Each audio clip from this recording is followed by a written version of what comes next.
د افغانستان اسلامي امارت رئیس الوزرا مولا محمد حسن اخوند نن شنبه د اسلامي امارت د بیا واکمنۍ 15مې کلیزې په مناسبت پیغام کې ویلي ټولو هیوادونو سره په متقابل درناوي ولاړې ښې اړیکې غواړي.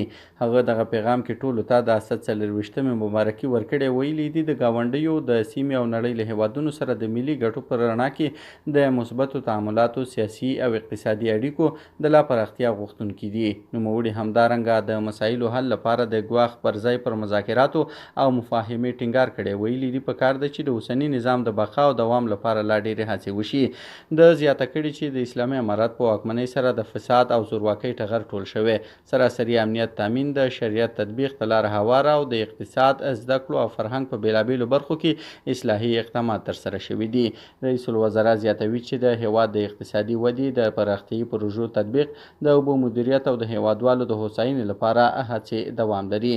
مولا محمد حسن اخوند همدارنګه د اسلامي امارت ټولو مسؤلانو ته لارښوونه کړې چې د بیرته راستنو شوو او بېوزلو د ستونزو حل، هغوی ته د خدماتو برابرولو او د امنیت تامین کې زیاته هڅه وکړي.